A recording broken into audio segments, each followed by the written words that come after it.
the man who has blazed a trail for Kyle Brandt in the National Football League Universe Media Group is none other than Princeton's finest, and now from Ross Tucker Football Podcast fame, CBS Sports, and so much more. Westwood One as well. Good to see you, Ross Tucker. How are you, sir? Doing awesome. Always great to be out here. Always great to see you.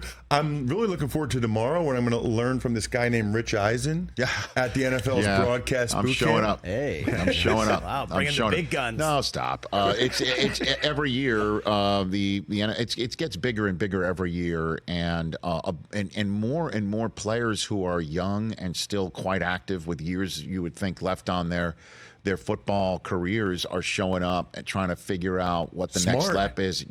Well, I mean, I think in part of that is, again, it's the NFL broadcast boot camp. When years and years and years ago, it was done out of NFL Films. Yeah. And now they moved it out to Los Angeles, and it seems to have doubled and tripled the number of players that are coming in to learn. I think it's easier. You know, it's funny, Rich, I went to the first one they ever had. You did? Yeah, so you're an original. Yeah, so it's 2007. Okay. And at the time, I thought I would still get into finance. Like, I had a couple job offers on Wall Street my senior year of college, so I kind of thought I'll do that. But then I was getting towards the end of my career, and I thought, I got to do something football. So I honestly thought I would live in Manhattan, do finance, and then, like, just do the Princeton football games on the radio. Mm-hmm. But I love football so much, I had to do something. So they had this broadcast boot camp, and I said, okay, I'll go. See what it's like. The one thing I remember the most from that is that James Brown is here, because you do these like demo reels, right? Yeah. James Brown asked me a question. I had done a million interviews at that point. I realized in that he asked me a question, and they had said to us, invite the third person into the conversation, AKA the camera, right? Yes. So Rich, James asked me a question. I'm like, I looked at the camera, totally froze for like 3 seconds. No kidding. No matter how many interviews you do as an NFL player, you never actually look at the camera. Right. You know, you're looking at the person talking with you. So James Brown, and it's like James Brown, you know what I mean? Like, yes. James Brown, and he asked me a question, and I go, well, James, I think that Tom Brady, like, it was jarring to actually look at that thing for the first time. Right. But, you know, it's not the first thing you're supposed to do also. You know, when you're answering a question is not but you didn't know that yet. Right. And that's why these boot camps are very important, is for you to get that knowledge down, the reps. You need the reps. You need to keep getting reps. And I think that's why so many players are showing up more and more during their playing days, with obvious more playing years to come, even though you never know when that last snap is ever going to hit. But I think that it's a smart move of players to do that. But it's also out of what I think is an interesting necessity, because how many players have podcasts now? Like, if you would, like, which coach when you were playing would have been like, get out of here if you said, I've got a podcast? Oh my gosh. You know? Belichick, no chance. Parcells, no chance. Marty Schottenheimer would have looked at me like I had three heads. Like, it's, and I'll say this too. But not anymore. Those guys have a huge advantage starting something as an active player now. Yeah. Because what I always tell people is I sort of lucked into the podcast game because I retired and I wrote something for Peter King. So then I was writing for Sports Illustrated. ESPN hired me to write for them, and they said, do you want to host our football podcast? I said, I would love to. It's 2009, Rich, maybe 2010. Yeah. I literally had no idea what a podcast was. Sure. I didn't know they were going to pay me to talk about football. So I did that for 3 years, and I went on my own. Because if I tried to start a podcast now, it would be very, very difficult. My advantage or whatever was that I was one of the originals back in 2012, and I was able to bring over that ESPN audience. Right now, unless you're a guy starting it while you're a player, good luck. Which is why what the Kelseys did is genius. What any of these guys do, Reddick, like, what you need to start it while you're playing, because that's when people care the most about what you're saying. Because it's a lot harder if you start a couple years after you're done playing. But you also have to be careful, because what happens if you're in the middle of like an 0-6 start? You know what I mean? And now you're telling your coach, your teammates, I'm tapping out of doing my pod right now. And then if you are starting a pod while you're playing, you want that inside information. I mean, for instance, Draymond Green gets ejected from a game 4 minutes in when the Warriors need him to be on the court against Orlando. Right. He doesn't. He basically leaves his teammates, on the battlefield. They wound up winning anyway. He doesn't speak after the game, but he goes on his own podcast to give comments on it. And it's just, it still is, maybe because I'm old school, a little jarring here to see that. But you also have to be ready to give information that folks are tuning in to hear. And you might not be up for giving that information because your team's circling the drain, you know? You have to answer the questions that everybody's talking about as it relates to you and your team. It's funny that you brought that up, Rich, because maybe 2 years ago or 3 years ago, I'm pretty good friends with Ryan Fitzpatrick. We have the Ivy League thing going, right? Yeah. So Wait a minute, he went to the Ivy League? What's that? No, I'm just kidding. He went to Harvard. So I said to Fitzpatrick, and you guys will love this. I was like, hey, what do you think about coming on my show every week, sort of like Aaron Rodgers does with McAfee? And he's like, no, I don't want to do that. I said, why? He's like, because like after week 5, when I throw 4 picks and we lose, I don't want to come on that week. He knew, like, he had already thought about it. Like, I don't want to do that week because he's streaky, great player, great guy, but he already had thought that far ahead. Like, no, that's not for me. It was only just a few years ago, Ross, that again, I think that Brandon Marshall would do Inside the NFL as a Jet. And there were some sensitivities, or as a Bear. I forget when it was. I think it might have been Bear. And there were some sensitivities, just like, hey, so you're going to, in the middle of a playing season, you're going to fly to New Jersey. You're going to do a broadcast career. And that gives off the indication that players can't do 2 things at once. They can't be a terrific professional and also focus on their next career. When I guess, if I'm not mistaken, Len Dawson, or did Fouts do like local broadcasts? He did. Or Fouts would do, I think, some local like sportscasts after his playing career. But I think Len Dawson would do some stuff back in the day when he was playing also.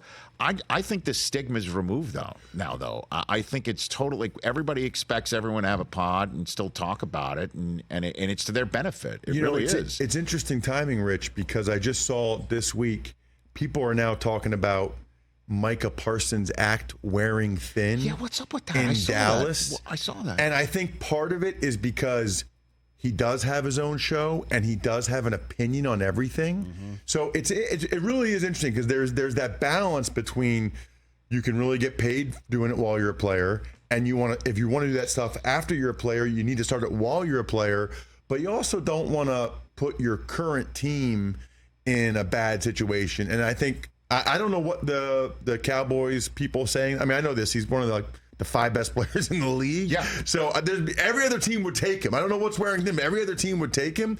But I do think it's interesting that evidently multiple people had said that to Sean Sheriff, who's on Odyssey in Dallas, local radio. Yeah, speaking on behalf of all the fan bases of the 31 other teams in the National Football League, and I look at my Dallas Cowboy friend who just arrived from Philadelphia, TJ Jefferson, please keep talking and giving your opinions, Micah Parsons. If he's going to podcast his way out of Dallas. Is that our fault? Because remember when he came on and it was like the Micah Parsons show, and you guys switched. Yeah, you guys switched. Yeah, we switched seats. He said he wants to be a host, and I'm like, all right, let's do a broadcast boot camp right here. I sat in where you're the guest seat, and he sat here. So he took it over. It might be our fault. We might have helped create this. I think fault might be the wrong word to use, but yeah, I think you had something to do with this for sure. I mean, good Lord. I mean, if I'm not mistaken, the junior senator from the state of Texas has a podcast. You know what I mean? And he's supposed to be representing the people of Texas. He's podcasting. So if Micah Parsons winds up podcasting his way into that one makes no sense to me. That makes no sense to me. That's one where I want more context. Like, what is it about him that's wearing thin? I had John Fossil, the Cowboys special teams coordinator, on my show today, Ross Tucker Football Podcast. And you know how with the new kickoff rule, most teams are going to have 2 deep returners instead of 1. And I said, any chance, you can give Micah Parsons a shot back there? Because Micah's from where I live. I went to his 3rd high school football game ever. Mm-hmm. And as you might, it was like watching Jim Brown when he had the ball. It was like the craziest thing you've ever seen. And he said, Micah's been lobbying hard. I'm thinking, that's exactly the type of guy you want. You're like one of the best players in the league wants to be your kick returner, like he's volunteering to do it. I'm with you, but that reeks of why is Gronk on the extra point block team, and then you find out that Gronk has been blocking on extra point teams because you find out when he gets hurt like that. That's a dicey proposition. I got Ross Tucker here on the Rich Eisen Show. I was mentioning just before that the Bills trade away Stefon Diggs and let Gabe Davis walk. The Chargers trade away. They trade away Keenan Allen, and then they let Mike Williams walk. And I'm just wondering, because it's a copycat league. I'm just wondering if we're watching the devaluing monetarily in the wide receiver position, similar to the running back spot, and the Green Bay Packers' success with a bunch of guys that make collectively $11 million on the cap, with a terrific young quarterback and a brilliant mind dialing up the plays, is showing. That's the way you can make a conference championship game. Well, and not only that. I wonder if we're seeing that right now. Well, not only that, Rich, not only just the Packers, how about the Chiefs? They trade arguably the best receiver in the league and then win back-to-back Super Bowls without him. They haven't had a good receiving core either. Everybody's been talking about them. So I think especially, how many years in a row now have they said this is a great wide receiver draft? I know you do the draft every year. Yeah, it's been a great wide receiver. But this one in particular is really that. Right, so rather than paying these guys, Diggs is getting like $24.5 million this year, which, by the way, to me, I understood the Texans trading a second-round pick for Stefon Diggs. I understood the Texans being all in while C.J. Stroud's on a rookie contract. But why rip up the last 3 years of his deal, give him a $3.5 million raise? He's only going to be there for 1 year. Yeah. And because they shortened the contract, they can't get a comp pick for him.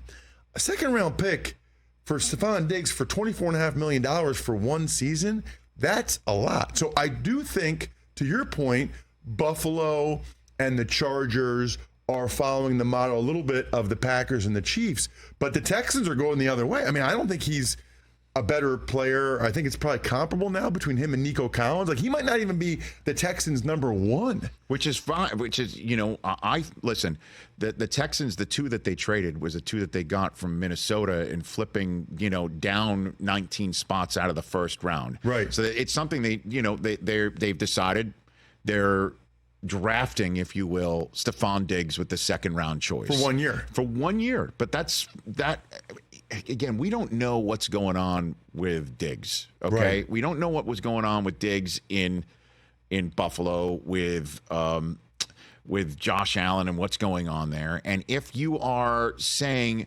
let's set up a situation where Diggs is as motivated as possible and let's go for it and figure out that's how much he's going to cost on our cap this year, and go for it right now with our guy and give him multiple weapons to try and win something right now in year 2 of his contract, I go for it. And plus, the other they got if I'm not mistaken, 2 6s and a 5. Yeah. In this draft, they did get extra picks in this draft and next year's.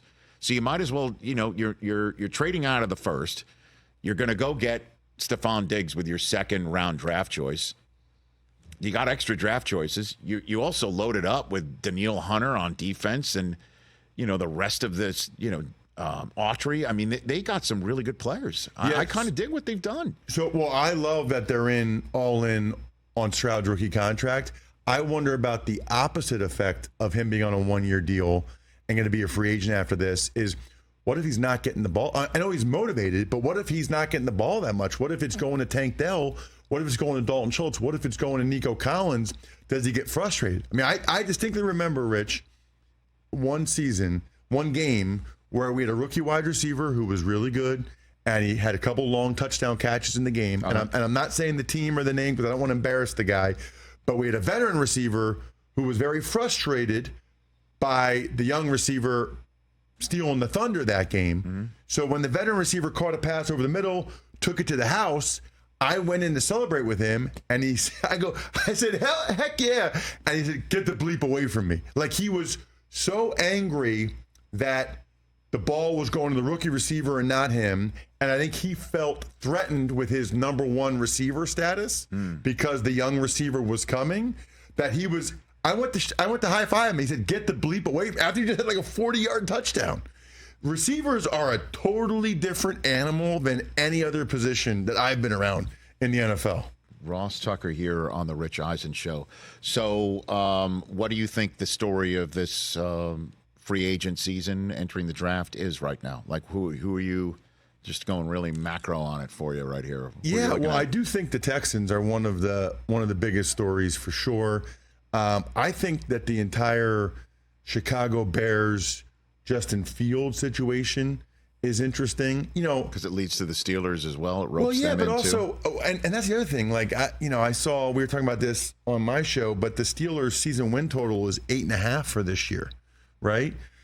Mike Tomlin's never had a losing season, and now they have 2 bites at the apple at the quarterback position, right? Russell Wilson and Justin Fields, either one of which I think is an upgrade from Kenny Pickett. I don't really understand that number for people that are into that.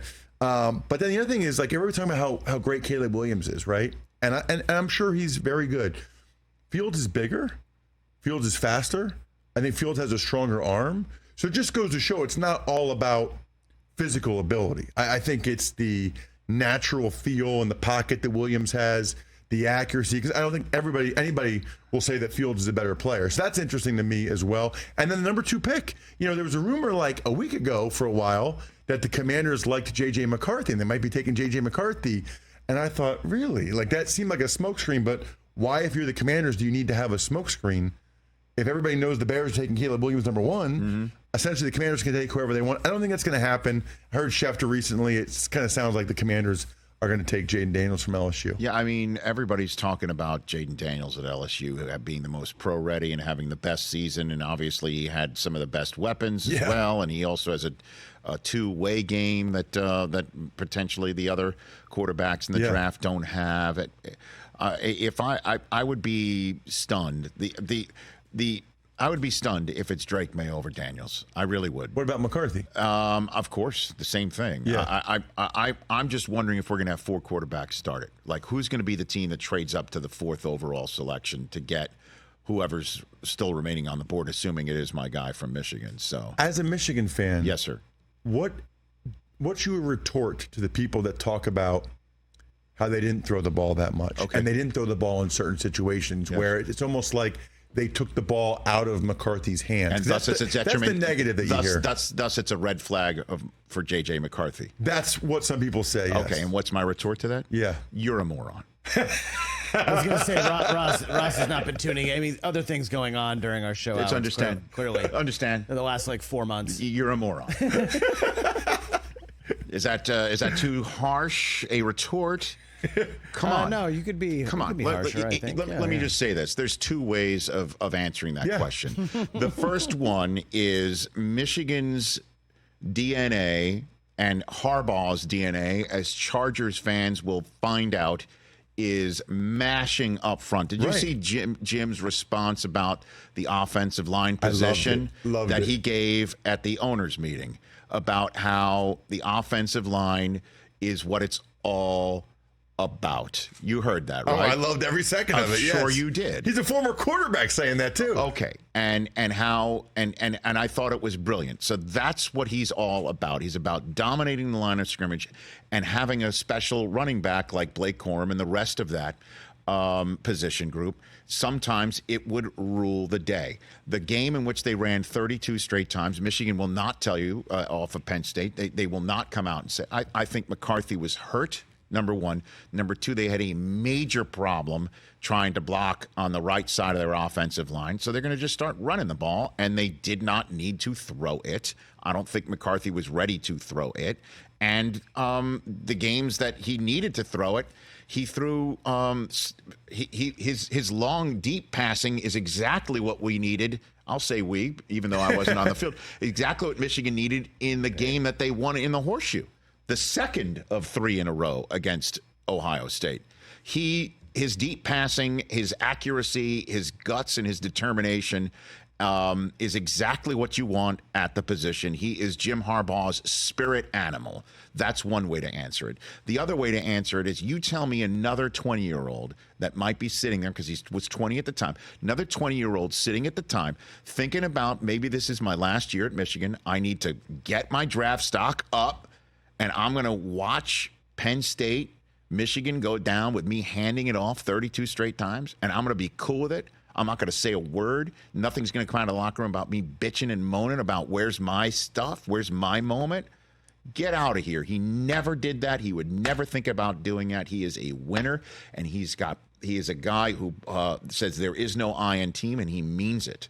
Why wouldn't you want to draft somebody like that? Well, how's that for a long-winded? No. That's my long-winded way of saying you're a moron. Rich, I love it. And my argument is this. Yes. You can't knock a guy for what he wasn't asked to do. Like, if you have bad throws from J.J. McCarthy or bad reads, by all means, criticize him for that. But by saying, well, he didn't do this. If you go back to when Andrew Luck was at Stanford, they threw the ball more when Harbaugh was there. But it's not like they were throwing the ball 40 times. He had Andrew Luck. And it's not like Harbaugh was just throwing the ball they were still running the ball a lot at Stanford. That's what Harbaugh wants to do. That's what he believes in. Well, that's what the draft is about. It's like if you don't do it, that means you can't do it. If you're not asked to do it, that means you're not able to do it. But that's just then they haven't clearly watched him quite a bit. So what are you doing at the broadcast boot camp? You're teaching up. I'm mainly with our boss for Westwood One, Howie Denneroff. Wonderful, beautiful man, Howie Denneroff. Yes. In fact, he's at the national championship game tonight. I'm sure. For hoops, and then he'll one of the hardest working, unbelievable, dear men in our business. He'll fly in tomorrow morning, and he and I are going to talk specifically on what's different about radio. Oh, great. Than TV. And then one thing they're doing this year, which is cool, every guy is getting a chance to do the on-camera stuff or to call a game, radio, TV, and twice. Because what we've noticed the other years, because I've been in this thing every year except for 2, they usually do it once, Rich, and then we give them all this feedback, and then they never do it again. Right? So what we're going to do now is they do it in the morning, you give them feedback, then they get a second try in the afternoon to see how quickly they can adapt to the feedback they get from the first time they did it. So tomorrow, Tuesday, we tell them about radio and calling games. And then Thursday, we actually give them critique, which is always fun when it's like Cam Jordan. Be like, oh, Cam, you're terrible at this, man. Great. Just see his face, his reaction. You shouldn't get into this industry. I love it. I'm trying to make sure the guys that would take my jobs, like, have you ever thought about finance? I know. You're like that wide receiver that tells you to F off in the end zone. Thanks for work at the post office. That's right. At Ross Tucker NFL on social media, the Ross Tucker Football Podcast, where all podcasts can be listened to and seen on the Draft Kings Channel 254 right here on the Roku channel. Great to see you, sir. Of course. I'll see you tomorrow. Catch the Rich Eisen Show every single day on the Roku channel, 12 to 3 Eastern, for free.